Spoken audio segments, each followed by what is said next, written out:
Uma produção, Canal Além do Tempo. Em outubro de 1962, o mundo inteiro respirou mais devagar. Sem alarmes globais, sem notificações em tempo real, sem transmissões ao vivo, a humanidade esteve mais perto da aniquilação total do que jamais esteve antes ou depois.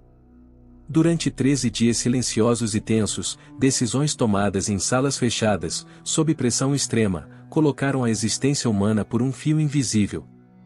Esse foi o momento em que a Guerra Fria deixou de ser apenas uma disputa ideológica e se tornou uma ameaça concreta ao futuro da civilização. Após a Segunda Guerra Mundial, o planeta ficou dividido entre dois grandes blocos de poder. De um lado, os Estados Unidos da América. Do outro, a União Soviética. Ambos emergiram como superpotências militares, econômicas e políticas, mas com visões de mundo opostas. O confronto direto entre essas potências nunca aconteceu em campos de batalha tradicionais, mas se manifestou em disputas indiretas, espionagem, propaganda, corrida tecnológica e principalmente na corrida armamentista nuclear. Cada lado acumulava armas capazes de destruir cidades inteiras em minutos, e o equilíbrio era mantido pelo medo mútuo da destruição total. No início da década de 1960, esse equilíbrio começou a se tornar instável. Os Estados Unidos possuíam mísseis nucleares posicionados na Turquia e na Itália, muito próximos do território soviético.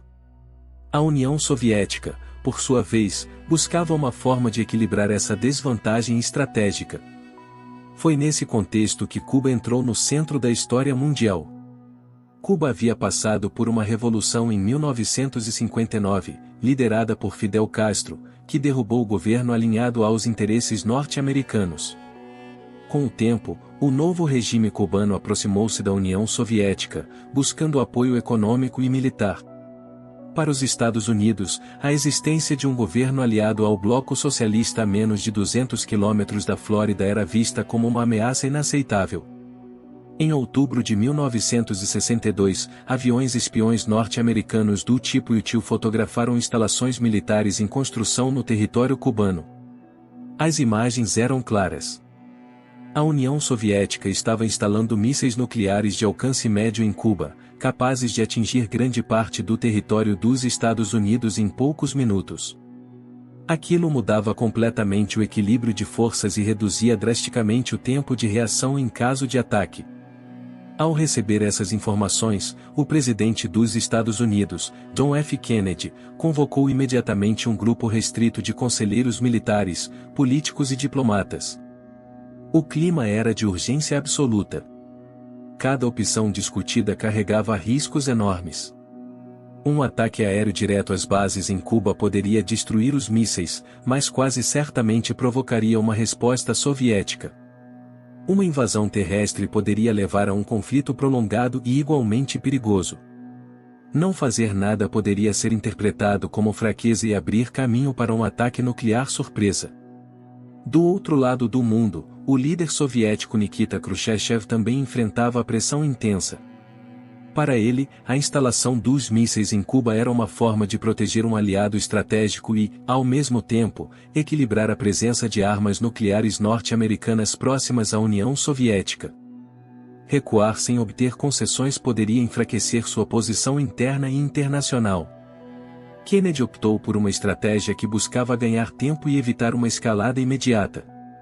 Em vez de atacar, anunciou um bloqueio naval a Cuba, chamado oficialmente de quarentena, para impedir a chegada de novos equipamentos militares soviéticos à ilha. O mundo assistiu, apreensivo, enquanto navios de guerra norte-americanos se posicionavam no Caribe, esperando a aproximação de embarcações soviéticas carregadas de mísseis e ogivas nucleares. A tensão era extrema. Se um único navio soviético tentasse furar o bloqueio e fosse atacado, isso poderia desencadear uma reação em cadeia impossível de controlar. Durante esses dias, forças militares em ambos os lados foram colocadas em estado máximo de alerta. Mísseis intercontinentais estavam prontos para lançamento. Submarinos nucleares patrulhavam os oceanos. Pilotos aguardavam ordens que poderiam nunca mais permitir retorno.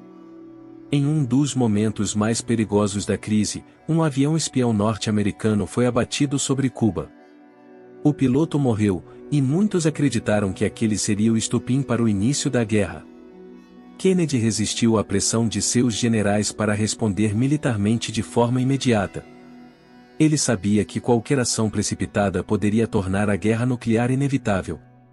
Enquanto isso, mensagens começaram a ser trocadas diretamente entre Washington e Moscou. Algumas eram formais, outras carregadas de emoção, refletindo a consciência de ambos os líderes sobre o que estava em jogo. Khrushchev enviou uma carta sugerindo a retirada dos mísseis em troca de uma garantia de que os Estados Unidos não invadiriam Cuba. Em seguida, outra mensagem mais dura exigia também a retirada dos mísseis norte-americanos da Turquia. O tempo corria contra todos. Cada hora sem uma solução aumentava o risco de um erro humano, um mau entendimento ou uma decisão isolada que poderia custar milhões de vidas. Dentro dos bastidores, diplomatas trabalharam intensamente para encontrar uma saída que preservasse a honra política de ambos os lados e, ao mesmo tempo, afastasse o risco da catástrofe. A solução veio por meio de um acordo delicado e em grande parte secreto.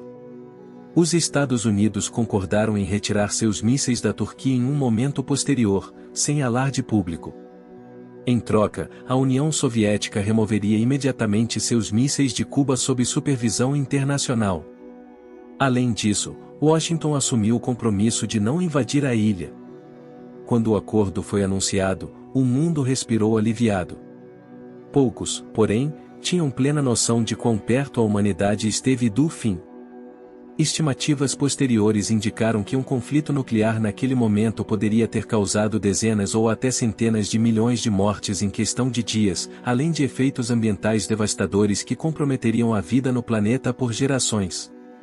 A crise dos mísseis de Cuba se tornou o ponto mais perigoso da Guerra Fria. Ela revelou não apenas o poder destrutivo das armas nucleares, mas também a fragilidade do sistema internacional quando decisões humanas são pressionadas pelo medo, pelo orgulho e pela desconfiança. Após esse episódio, canais de comunicação direta foram estabelecidos entre Washington e Moscou, incluindo a famosa linha direta telefônica, para evitar que futuras crises chegassem tão perto do abismo. Esse dia em que o mundo quase acabou nos lembra que a sobrevivência da humanidade nem sempre dependeu de grandes batalhas ou heróis visíveis, mas de escolhas feitas em silêncio, em salas fechadas, por pessoas conscientes do peso histórico de cada decisão. Se esse conteúdo te ajudou a entender melhor um dos momentos mais tensos da história, deixe seu like, se inscreva no canal e compartilhe para que mais pessoas conheçam essas histórias que moldaram o mundo em que vivemos. O passado não é apenas memória. É a base de tudo o que somos hoje. Além do tempo.